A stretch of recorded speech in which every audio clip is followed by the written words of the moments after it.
All right, as I was saying, imagine now we got a cutaway, but see this little piece? So let's say you got the ignition in. In my first part of the video, I showed you how you can get the ignition out with if you got a key but don't have a key. It's a little pin in there. It's a little pin on top of here, but that's broken. All that's broken. If you look inside, you put a key in. Usually you put the key in your original ignition lock, cylinder lock, and you could turn it a certain way, and you push a little pin in, then you can pull out the whole ignition lock cylinder. But this is a breakaway since it was broke from the Kia Punk boys. But let's say once you get the ignition out, you'll see many people on the YouTube showing you how you can get that out of there. But let's say it's broken. Let me show you how that does. You turn this like that. This will come out. It should be two screws. It should be two screws that hold this bolted in, but it's all broken up from the original. This was the original. It should be two Phillips screws right here, but there's nothing in it. But once you remove the two screws, let's say you think you're going to pull this out, you can't do that because you have to turn this like this and it'll come out. That's if you got a full system. And this is when you get ready to start the car.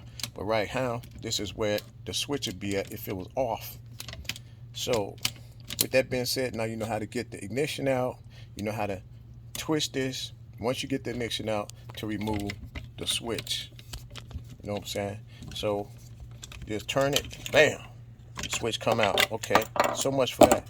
Let's flip this over.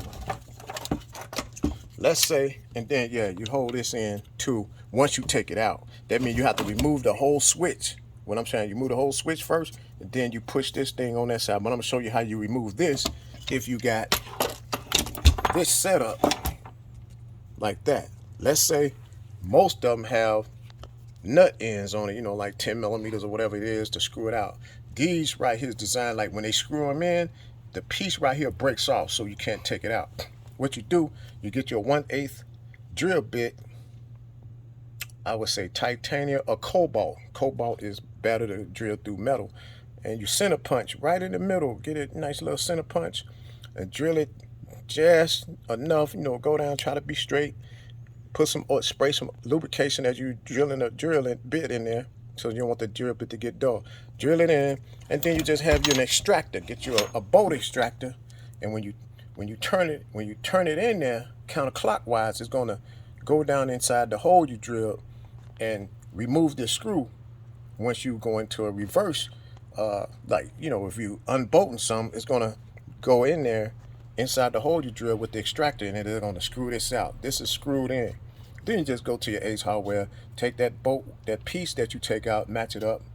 It's a 1.25 pitch bolt, you know, pitch thread.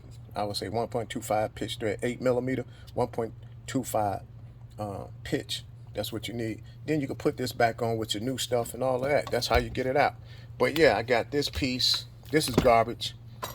This is the extra clock spring switch to what is this, turn signal switch and all of that. I mean, not turn signal.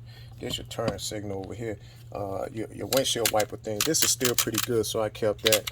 Then I got the whole motor mechanism, that the motor assist with the brain box. I still had that, so you know, it's not like I need it, but you know, somebody might be looking at my YouTube and decide they may need a brain box with the assist motor.